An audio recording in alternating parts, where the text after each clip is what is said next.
Hello everyone, ఈరోజు మనం ఎంతో కమ్మగా ఉండే ఎంతో రుచికరమైన దహి ఇడ్లీ లేకపోతే పెరుగు ఇడ్లీ లేకపోతే కర్డ్ ఇడ్లీ ఎలా చేయాలో చూసేద్దామా. చాలా సింపుల్ అండ్ చాలా ఈజీ అండి. మనకు కావాల్సింది ఇక్కడ క్యారెట్, నేను 2 చిన్న సైజ్ క్యారెట్లని తురుముకొని పక్కన పెట్టుకున్నాను. అలాగే 2 పచ్చిమిరపకాయలని సన్నగా కట్ చేసుకొని పక్కన పెట్టుకున్నాను. అలాగే వేరుశెనగ పలుకులు, ఇది గార్నిషింగ్కి మీ చాయిస్ అండి. ఇది మీరు స్కిప్ కూడా చేసుకోవచ్చు ఒకవేళ ఇష్టం లేకపోతే. తర్వాత కొత్తిమీర, కరివేపాకు, ఈ 2 కూడా సన్నగా తరుక్కొని నేను పక్కన పెట్టుకున్నాను. సో పక్కన పాన్ తీసుకున్న తర్వాత ఆయిల్ వేసుకుందాం. 1.5 టేబుల్ స్పూన్ ఆయిల్ చాలండి, జస్ట్ పోపుకు మాత్రమే.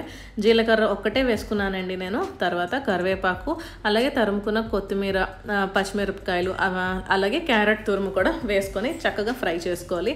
నేను ఆవాలు వేయలేదండి, ఎందుకు అని అంటే తిన్నటప్పుడు చిన్న చేదు వస్తుంది కదా, పిల్లలు ఇష్టపడరు, అందుకే నేను ఆవాలు వేయలేదు. మీ చాయిస్ వేసుకోవాలనుకుంటే వేసుకోవచ్చు, నాట్ ఎన్ ఇష్యూ. సో అన్నీ వేసుకున్న తర్వాత చక్కగా ఇలాగా లైట్గా ఫ్రై చేయాలండి. డీప్ ఫ్రై అస్సలు చేయకూడదు, ఇక్కడ బాగా కుక్ అవ్వకూడదు క్యారెట్ అనేది, ఓకేనా. సో అలా చేసుకున్న తర్వాత లాస్ట్లో 2 పచ్చిమిరపకాయలు ఏవైతే మనం కట్ చేసుకున్నామో అవి వేసుకొని మనం చక్కగా ఒక్కసారి ఇటు అటు అలా కలుపుకున్న తర్వాత స్టవ్ ఆఫ్ చేసి పక్కన పెట్టేసుకుందాం. సో మన క్యారెట్ తురుము సంగతి అయిపోయింది కదా. సో పక్కన మజ్జిగ చేసుకోవడానికి నేను టంబ్లర్లో పెరుగు వేసుకొని కొంచెం నీళ్ళు వేసుకొని ఉప్పు వేసుకొని బాగా నేను షేక్ చేశానండి. తర్వాత మనకి మజ్జిగ రెడీ అయిపోతుంది. ఇది పల్చ మజ్జిగ కాకూడదు, కొంచెం థిక్గానే ఉండాలంటే కొంచెం మనకి వాటరీగా ఉండకూడదు అనమాట.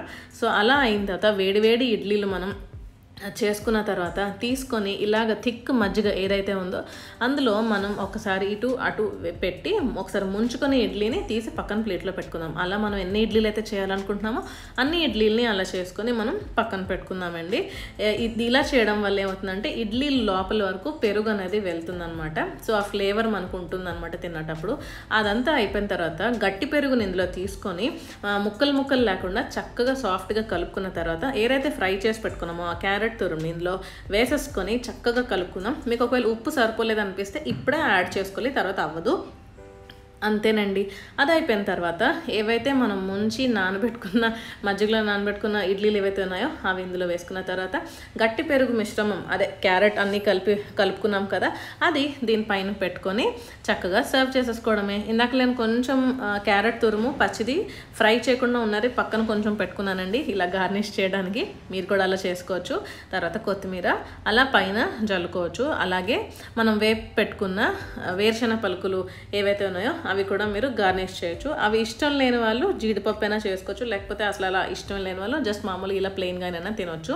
చాలా జ్యూసీ, చాలా స్పాంజీ అండ్ చాలా టేస్టీ అండి. ఇలా నోట్లో పెట్టుకుంటే అలా ఈజీగా కరిగిపోతుంది అనమాట. సాధారణంగా నేను ఇంట్లో చట్నీ చేసినప్పుడు చాలా మంటగా ఇష్టపడతారు ఇంట్లో. సో నేను ఆ మంటను సబ్స్టిట్యూట్ చేయడానికి పెరుగు వేసుకొని తింటూ ఉంటాను అనమాట. కానీ ఎవరైనా ఇలా ట్రై చేయండి, మళ్ళీ ఇడ్లీలు ఇలాగే చేయమంటారు. ఓకేనా, బాయ్.